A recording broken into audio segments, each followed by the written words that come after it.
Hi guys, நாம் இன்னைக்கு only for லவ்வோட 14 episode தான் பார்க்க போகிறோம். வாங்க இப்போ டேரக்டர் ராமாக்குள்ளே இருப்பார். ஓப்பனிங் சீனே நம்ம ஜூயை வந்து காரில் ட்ராவல் பண்ணிட்டு போயிட்டு இருக்கான். எப்பவும் போல தான் வழக்கம் போல நம்ம ஜியானுக்கு வந்து ஒரு கிளிக் எடுத்து போட்டு பேசிக்கிட்டே போயிட்டு இருக்கிறதோட அப்படியே இந்த எபிசோடு ஸ்டார்ட் ஆகுது. அவங்க ரெண்டு பேரும் பேசிகிட்டே போகிறாங்க. அப்படியே நெக்ஸ்ட் டே வந்து ஜூயி வந்து ஆஃபீஸ்குள்ளே வரும்போது நம்ம கசின் பொண்ணு வந்து ஒர்க் பண்ணிட்டு இருக்கா. அதை பார்த்துட்டு என்ன பண்ணிட்டு இருக்கா இன்னும் அப்படிங்கிற மாதிரி சொன்னோன்னே, இந்த மாதிரி யாழிங் பொண்ணு வந்து ரிப்போர்ட்டிங் எழுதி தந்திருக்காங்க சிஸ்டர், அதனால தான் ஒர்க் பண்ணிட்டு இருக்க அப்படிங்கிற மாதிரி சொன்னோன்னே, நீ வந்து யார் சொல்றதையும் கேட்காத, அதெல்லாம் நீ பண்ணாத, நான் என்ன சொல்றேனோ அதை மட்டும் கேளு, இது பண்ணு அப்படிங்கிற மாதிரி சொல்லிட்டு அவ வாட்டுக்கு பேசிட்டு இருக்கா. இவ்வளோ இருந்துகிட்டு இல்ல அவங்க இருந்தாலும் சீனியர், அவங்க சொல்லியிருக்காங்க செய்யாம போனாதான் சொல்லுவாங்களோ அப்படிங்கிற மாதிரி இவ்வளோ பேசிட்டு இருக்கும்போது, அதை பத்தியெல்லாம் நீ ஒன்றும் கவலைப்படாத, அதை நான் பாத்துக்கிறேன், எதா இருந்தாலும் ஜூயி சொன்னாங்கன்னு சொல்லிட்டு நீ ஒர்க்கை மட்டும் பாரு அப்படிங்கிற மாதிரி அட்வைஸ் போட்டுட்டு இருக்கா. அப்பதான் இவளுக்கும் தோணுது, ஐயோ ஜூயின் மறுபடியும் நம்ம தப்பா நினைச்சிட்டோம் போலவே அப்படிங்கிற மாதிரி நினைச்சுக்கிட்டு உட்காந்து கேட்டுட்டு இருக்கா. ஓகே ஓகே அப்படிங்கிற மாதிரி. அப்படி இந்த பக்கம் வந்து நம்ம ஃப்ரெண்டு இருந்துகிட்டு ஒரு ஹோட்டலுக்கு போறான். அசிஸ்டன்ட் இன்டர்வியூ எடுக்கிறக்காங்க போய் வேற ஒருத்தரை பார்த்து தப்பா நினைச்சுக்கிறான். தப்பா நினைச்சிட்டு நீங்க தானே அவங்க அப்படிங்கிற மாதிரி சொல்லி பேசிட்டு இருக்கா. அந்த பர்சன் இருந்துட்டு இல்ல நீங்க யாரோ நினைச்சு பேசிட்டு இருக்கீங்க அப்படிங்கிற மாதிரி சொன்னோன்னே, நீங்க வந்து அசிஸ்டன்ட் தானா அப்படிங்கிற மாதிரி கேட்டோன்னே, ஐயோ உடனே பக்கத்துல இருக்கிற டேபிள்ல இருந்து சவுண்ட் வருது, எங்க நான் தாங்க அது அப்படிங்கிற மாதிரி சொன்னோன்னே, ஐயோ சாரிங்க அப்படிங்கிற மாதிரி இவங்க கிட்ட வந்து சாரி கேட்டுட்டு இவன் அங்க போறான். உடனே இருந்துக்கிட்டு அவங்க ரெண்டு பேரும் பார்த்த லவ் அட் ஃபர்ஸ்ட் சைட் மாதிரி பார்த்தோன்னே அவங்க ரெண்டுத்துக்கு ஃபயர் ஆகிற மாதிரி காமிக்கிறாங்க. மேபி இவங்க ரெண்டு கூட ஒன்று சேரலாம், ஃபியூச்சர்ல பார்க்கலாம் எப்படி போகலாம். இங்க வந்து நம்ம கசின் பொண்ணுக்கு வந்து ஜூயி வந்து ஒர்க்கை வந்து சொல்லி தந்துட்டு இருக்கான். அவளும் ஓகே அப்படிங்கிற மாதிரி அவன் சொல்றதெல்லாம் கேட்டு டைப் பண்ணிட்டு இருக்கா.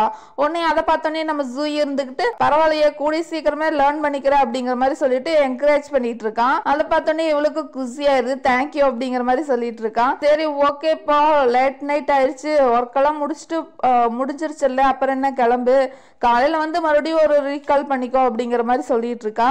இவளும் ஓகே அப்படிங்கிற மாதிரி சொல்லிட்டு உட்காந்துட்டு இருக்கும்போது ஜூயி போய் அவ ஒர்க் பார்த்துட்டு இருக்காளா.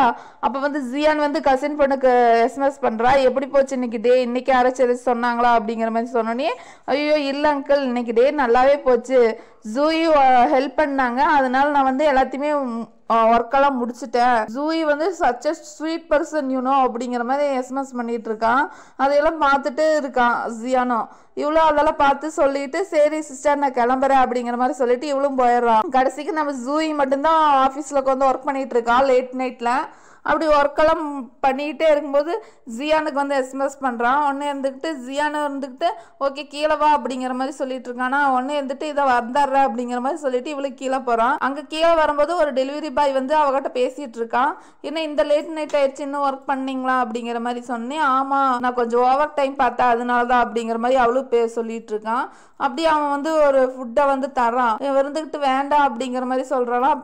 வேண்டாம் அப்படிங்கிற மாதிரி அவாய்ட் பண்றான். அவனும் எப்படியே மண்டை கழுவி அவகிட்ட தள்ளிட்டு என்ன இந்நேரத்துல நீங்க தனியா போறீங்களா, இந்த இடம் வந்து அவ்வளவு சேஃப் இல்ல அப்படிங்கிற மாதிரி அவனும் பேசிட்டு இருக்கான். அப்ப எங்க இருந்துதான் நம்ம ஜியான் வந்தான்னு தெரியல, டக்குன்னு வந்துட்டு அவளை ஹோல்ட் பண்ணிக்கிட்டு சரி நம்ம கிளம்பலாமா அப்படிங்கிற மாதிரி சொல்லிட்டு இருக்கான். ஜூயன் இருந்துட்டு ஓகே அப்படிங்கிற மாதிரி சொல்லிட்டு இருக்கானா. உன்னை இருந்துட்டு பே பண்ணிட்டியா அவங்களுக்கு அப்படிங்கிற மாதிரி கேட்டோன்னே இல்ல அப்படிங்கிற மாதிரி மண்டையாட்டுறான். உடனே அவனும் போய் கியூஆர் கோடு காமிச்சு பே பண்ணிட்டு வந்துடுறான். பே பண்ணிட்டு அப்படி பேசிட்டே வர்றா, நீ என்ன ரொம்ப பாப்புலர் ஆயிட்ட போல அப்படிங்கிற மாதிரி சொல்லிட்டு வரான். உடனே இல்ல அப்படிங்கிற மாதிரி சொல்லிட்டு இருக்கானா. உடனே வந்துட்டு என்ன பசிக்குதா அப்படிங்கிற மாதிரி சொன்னேன். இல்ல அப்படிங்கிற மாதிரி சொல்லுங்காண்டி அவன் வந்து கார் இருக்கு மத்தியா, அதுல பேக் சீட்ல வந்து அந்த ஃபுட்டை வச்சுட்டு இவ்வளவு ஃப்ரண்ட் சீட்ல ஏத்திக்கிறான். உடனே வந்துட்டு அப்படி கார்ல உட்காந்து ரெண்டு பேரும் பேசிட்டே போறாங்க. அப்ப பேசிட்டே போகும்போது நம்ம ஜூயி வயிற்றுல இருந்து சவுண்ட் வருது.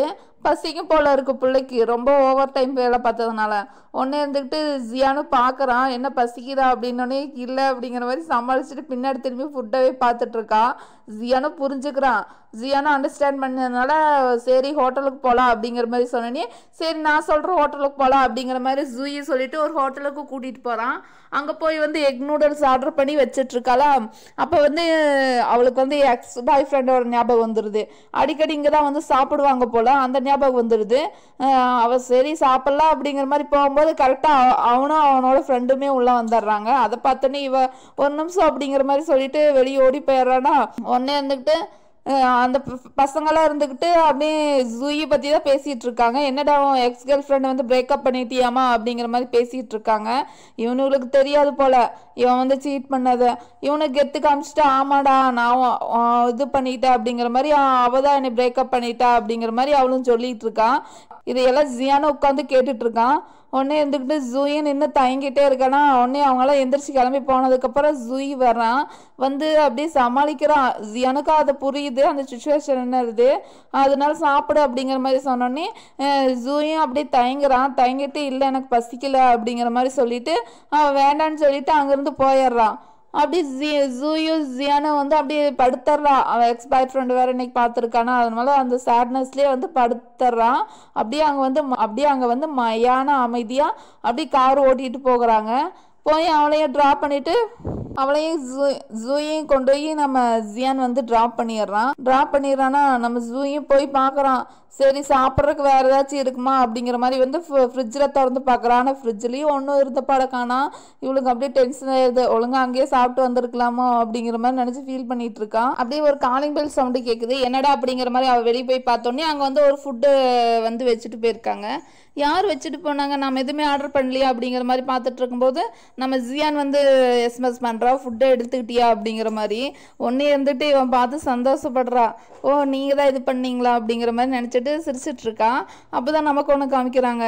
பைவில் சாப்பிட்லையே அப்படிங்கிற மாதிரி அவளை அண்டர்ஸ்டாண்ட் பண்ணிக்கிட்டு நம்ம ஜியான் இருந்துட்டு அந்த ஹோட்டலுக்கே போய் ஒரு ஹாட் பாக்ஸ் வாங்கி அதில் சூப்பு அதில் வந்து நூடுல்ஸ் போட்டு பாவம் கோட்லையெல்லாம் சிந்த நம்ம பையன் அப்படியே பொக்கிஷமாட்ட கொண்டாந்து நமக்கு பிள்ளைக்கு தந்திருக்கான்.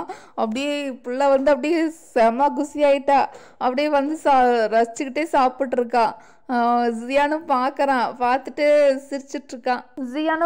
ஜியானுக்கு எஸ்எம்எஸ் பண்ணுறான். உடனே இருந்துட்டு அவனும் பார்த்துட்டு எஸ்எம்எஸ் பண்ணிகிட்டே சிரிச்சிட்ருக்கான். இந்த பக்கம் நம்ம யூ ப்ரொஃபஸர் வந்து கிளாஸ் எடுத்துட்டு இருக்காங்க. ஆனால் அப்போ வந்து யாழையும் பொண்ணு வரலையா, ஏதோ ஒரு பையனை வந்து வீடியோ எடுக்க பார்த்தா சீஃப் வந்து எல்லாத்தையும் உட்காந்து மீட்டிங்கை இது பண்ணிகிட்டு இருக்காங்க. அப்போ யாழை பொண்ணுக்கிட்ட வந்து ஒரு இது தரலான்ட்டு இருக்காங்களா. ஆனால் அவன் இருந்துக்கிட்டு இல்லை எதாக இருந்தாலும் ஜூய் அவங்களே பார்த்துக்கிட்டோம் அப்படிங்கிற மாதிரி சொல்லிகிட்டு இருக்கான்.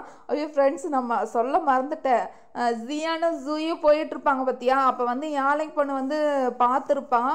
ஓ இவங்க 2 பேரும் என்ன லவ் பண்ணிகிட்டே இருக்காங்க அப்படிங்கிற மாதிரி இவளும் யோசிச்சிருப்பான். அதனால தான் வந்து இவன் இந்த தடவை வந்து எல்லாத்தையுமே ஜூயிக்கே விட்டு தர்றான். ஜூய் இருந்துட்டு இல்லை எனக்கு ஒர்க் அதிகமாக இருக்குது என்னால் பண்ண முடியாது அப்படிங்கிற மாதிரி சொல்லிகிட்டு இருக்கான். வேணா இன்டர்ன் 2 பேர்த்தையும் வேணா செய்ய சொல்லலாம் அப்படிங்கிற மாதிரி சொல்லிகிட்டு இருக்காளாம். உடனே வந்துட்டு நம்ம பிள்ளை இருந்துக்கிட்டு ஐயோ எனக்கெல்லாம் வேண்டாம் நானே இப்போ தான் புதுசாக வந்திருக்கேன் அப்படிங்கிற மாதிரி நைஸாக நழுவு பார்க்குறான். ஒன்று இருந்துட்டு சீஃப் இருந்துட்டு அவங்க 2 பேத்துக்கிட்டையும் தந்துடுறான். அப்படியே மீட்டிங் முடிஞ்சு அவங்க 2 பேரும் வெளியே வரும்போது யூ ப்ரொஃபஸர் வந்து கால் பண்ணுறாரு. ஏன் இந்த மாதிரி பண்ணிகிட்டு இருக்க, உனக்கு எந்த டவுட்டாக இருந்தாலும் என்கிட்ட கேட்க வேண்டியதானே, என்ன ரெக்கார்டெல்லாம் வச்சு பண்ணிகிட்ருக்க, அதெல்லாம் பண்ண வேண்டாம்னு சொல்லிடு அப்படிங்கிற மாதிரி அவனும் சொல்லிகிட்டு இருக்கான். உடனே நம்ம பொண்ணுக்கு குசியாயிருது. ஏன்னா எந்த டவுட் வேணாலும் இவர் எந்த டைம் வேணாலும் கூப்பிட சொல்லியிருப்பாரு. அதை நினச்சி சிரிச்சிட்டு இருக்கான். அப்படின்னு நம்ம ஜூயி வந்து அவள் பிளேஸில் உட்காந்துட்டு ஜியானுக்கு எஸ்எம்எஸ் பண்ணிகிட்டு இருக்கான்.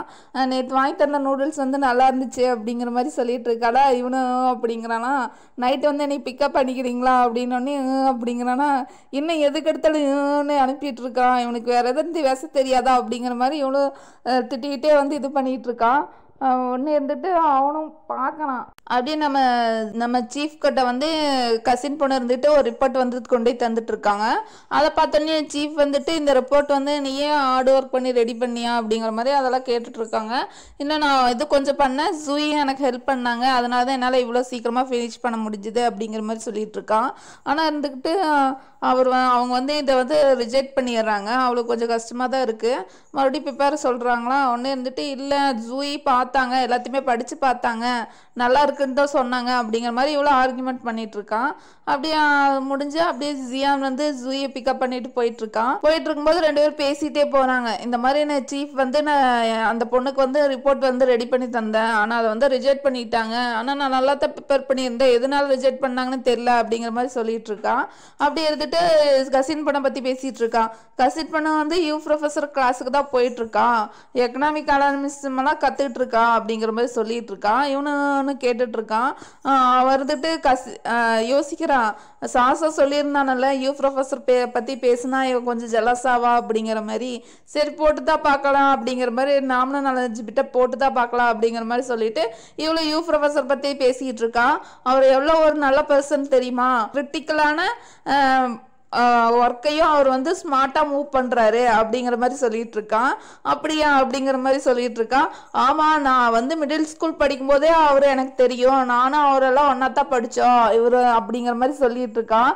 இவனு கேட்டுட்டு இருக்கா, என்ன கேட்டுட்டு இருக்கானா. உடனே இருந்துக்கிட்டு இவன் சொல்லிட்டு இருக்கான், நல்ல பர்சன் தெரியுமா, இவ்வளோ சின்ன வயசுல இவ்வளோ ஹேண்ட்ஸமா, இவ்வளோ லவ்லியா, இவ்வளோ சூப்பரா வந்து யார் டீச் பண்ணுவாங்க அப்படிங்கிற மாதிரி சொல்லி பேசிட்டு இருக்கான். ஏன் நீ வந்து அவர் அட்மைட் பண்றியா அப்படிங்கிற மாதிரி கேட்டோன்னே, நான் மட்டும் இல்லை எல்லாத்துக்குமே அவர் வந்து அட்மைட் பண்ண பிடிக்கும் அப்படிங்கிற மாதிரி சொல்லிட்டு இருக்கானா. உடனே இருந்துட்டு ஜியானுக்கு கோவம் வந்துடுது. சடனா காரை வந்து யூட்டர்ன் பண்றான். உடனே வந்துட்டு எங்க போறீங்க திடீர்னு இருந்தாப்ல அப்படிங்கிற மாதிரி சொன்னே, நான் உனக்கு நிறைய டீச் பண்ண வேண்டியது இருக்குது, வா எங்கூட அப்படிங்கிற மாதிரி சொல்லிட்டு அவன் வந்து கூட்டிட்டு போறான். கூட்டிட்டு போய் அவன் வாங்கின மெடலு, அவன் வாங்கின இது அவார்டு எல்லாத்தையும் காமிச்சிட்டு இருக்கானா. ஜூயி இருந்துட்டு பார்க்குறான். அப்படி நம்ம ஜியான் வந்து மெடலெல்லாம் காமிச்சிட்டு சொல்லிட்டு இருக்கான். அவங்கவுங்க ஃபீல்டில் அவங்கவுங்க பெஸ்ட்டு கொடுக்கறது வந்து இது வந்து காமன் தான் அப்படிங்கிற மாதிரி சொல்லிட்டு இருக்கும்போது தான் இவளுக்கு ஸ்ட்ரைக் ஆகுது. ஓ, நம்ம யூ ப்ரொஃபஸரை வந்து புகழ்ந்து பேசினால தான் இவர் வந்து இந்த மாதிரி ஜெலஸ் ஆகி காமிச்சிட்டு இருக்காரு போல அப்படிங்கிற மாதிரி யோசிச்சுட்டு அவளை எல்லாத்தையும் பார்த்துட்டு இருக்கான். அங்கே இருக்கிற ஒரு மெடல் எடுத்து அவளை, இந்த மெடலாம் நீங்கள் வாங்கியிருக்கிறீங்களா, நீங்களாம் கிரேட் தான் அப்படிங்கிற மாதிரி சொல்லிட்டு இருக்கான். அப்படியே அவன் வாங்கின மெடலெல்லாம் எடுத்து காமிச்சிட்டு இருக்கான். இவனும் இந்த இந்த இந்த இயரில் இந்த மெடல் வாங்கியிருக்கிறீங்களா அப்படிங்கிற மாதிரி பேசிட்டு வந்துட்டு இருக்கான். அப்போ தான் ஜியான் சொல்கிறான், நான் வந்து கிராஜுவேட் முடிச்சோடனே இந்த மாதிரி கம்பெனி பிஸ்னஸ்குள்ளே வந்துட்டேன். என்னுடைய வந்து பேக்ரவுண்டு பார்த்தா கொஞ்சமே இதாக தான் இருக்கும், பிஸ்னஸ் ஃப்ரெண்டு அப்படிங்கிறது தான். அதுக்கப்புறம் நான் தான் வந்து பிஸ்னஸ் வந்து கன்டினியூ பண்ணுற மாதிரி இருந்தது. ஆனால் அதை வந்து எனக்கு மெயின்டைன் பண்ண பிடிக்கல. நானாக தனியாக என் சொந்த காலில் நிற்கவேன்னு ஆசைப்பட்டேன். அதை வந்து அப்பாவை பற்றி சொன்னால் அவரும் அண்டர்ஸ்டாண்ட் பண்ணிக்கிட்டாரு. அதனால தான் நான் இந்த நிலைமையில வந்து நிற்கிறேன் அப்படிங்கிற மாதிரி சொல்லிட்டு இருக்கலாம்.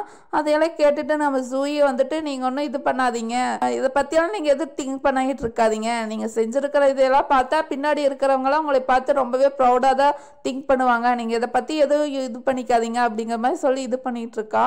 அப்படியா அப்படிங்கிற மாதிரி சொன்னோன்னே, ஆமாம் அப்படிங்கிற மாதிரி சொல்லிட்டு இருக்கானா. அப்படின்னா எனக்கு ரிவார்டு வேணும் அப்படிங்கிற மாதிரி இவன் சொல்லிட்டு இருக்கான். உடனே சடனாக ஜூயி யோசிக்காம ஜியானை பிடிச்சி கிஸ் பண்ணிடுறானா. உடனே ஜியானும் சும்மாவாக இருப்பான். அவனுக்கும் அவன் மேலே வந்து ஃபீலிங்ஸ் இருக்கல, அதனால இழுத்து வச்சு கிஸ் பண்ணலாம் அப்படிங்கிற மாதிரி வர்றான். ஆனால் கரெக்டாக கிஸ் பண்ணும்போது ஃபோன் கால் வந்துடுதான். உடனே ஜூயி வந்து டக்குன்னு விளங்கி போயிடுறான். அப்போ வந்து நம்ம அசிஸ்டன்ட் தான் கால் பண்ணி இருந்துக்கிட்டு ஒரு டவுட்டு கேட்குறான்னா. உடனே இருந்துட்டு, இந்த சின்ன விஷயத்துக்கெல்லாம் வேணா எங்கிட்ட டவுட்டு கேட்குறேன் அப்படிங்கிற மாதிரி சொல்லி திட்டிட்டு வச்சிட்றான். அப்போ தான் ஜூயி வந்து ரியலைஸ் பண்ணுறா, என்னடி பண்ணி தொலைஞ்சிருக்க, ஒரு இதில் சடனாக கிஸ் பண்ணிட்டோமே அப்படிங்கிற மாதிரி யோசிச்சுட்டு இருக்கான். உடனே இருந்துட்டு ஜூயை பார்த்துட்டு, இந்த மாதிரி நான் பிஸ்னஸ் ட்ரிப்பு போகிறேன், எங்கூட உன்னால் வர முடியுமா அப்படிங்கிற மாதிரி கேட்டோடனே உடனே இருந்துட்டு அவள் இருந்துக்கிட்டு, இல்லை நான் ஷெட்யூல் செக் பண்ணிட்டு சொல்கிறேன் அப்படிங்கிற மாதிரி சொல்லிட்டு இருக்கான். உடனே நெக்ஸ்ட் டே வந்து ஜியானும் அசிஸ்டண்ட்டும் வந்து பிஸ்னஸ் ட்ரிப்புக்காக வந்துட்டு இருக்காங்க. அங்கே வந்து ஜூயி இருக்காளா, அதை பார்த்தோன்னே ஜியான் வந்து நைஸாக வந்து அசிஸ்டண்ட்டை வந்து கழட்டி விட்டுறாரு. அவனும் ஜூயை பார்த்தோன்னே அண்டர்ஸ்டாண்ட் பண்ணிக்கிறா. ஓகே, நீங்கள் என்ஜாய் பண்ணுங்க அப்படிங்கிற மாதிரி சொல்லிட்டு அவனும் நைஸாக கழட்டிட்டு போயிடுறான். ஒன்று வந்துட்டு ஜியான் வந்துட்டு ஜூயை வந்து தான் கூட அழைச்சிட்டு போகிறலாம். அழைச்சிட்டு 2 பேரும் வந்துடுறாங்க. வந்துட்டு சரி ஹோட்டலுக்கு போகலாம் அப்படிங்கிற மாதிரி சொல்லிட்டு ஹோட்டலுக்கு போகிறாங்களா. ஒன்று இருந்துட்டு ஜியான் இறங்கிடுறான். ஒன்று இருந்துட்டு ஜூயி இருந்துட்டு, இல்லை எனக்கு வந்து வேற பக்கம் தான் ஹோட்டல் புக்காக இருக்கு, அதனால நான் அங்கே போய்க்கிறேன் அப்படிங்கிற மாதிரி சொன்னோன்னே, வேற பக்கம் எங்கே போற, நீ எங்கூட தான் இன்னைக்கு ஸ்டே பண்ண போற, இந்த ட்ரிப்பு முடிகிற வரைக்கும் நீ எங்கூட தான் இருக்க போற அப்படிங்கிற மாதிரி சொல்லிட்டு இருக்காப்ல. அதை கேட்டோன்னே, என்னது உங்க கூடயா அப்படிங்கிற மாதிரி சொல்லிட்டு அப்படியே ஹார்ட் பீட் எல்லாம் நம்ம பிள்ளைக்கு அப்படியே ரைஸ் அப் ஆகிட்டு இருக்கு. அப்படி நம்ம பிள்ளைக்கு ஹார்ட் பீட் எல்லாம் ரைஸ் அப் ஆகிட்டு இருக்கு. உடனே இருந்துட்டு ஜியான் என்ன பார்க்குற, வா நம்ம 2 பேரும் ஒன்னாத்தான் ஸ்டே பண்ண போறோம் அப்படிங்கிற மாதிரி சொல்லிட்டு அவன் போயிடுறான். நம்ம பிள்ளை அப்படியே பதட்டமா இருக்கு. அப்படியே அவ திங்க் பண்ணிட்டு இருக்க. இந்த எபிசோடு இங்க முடியுது.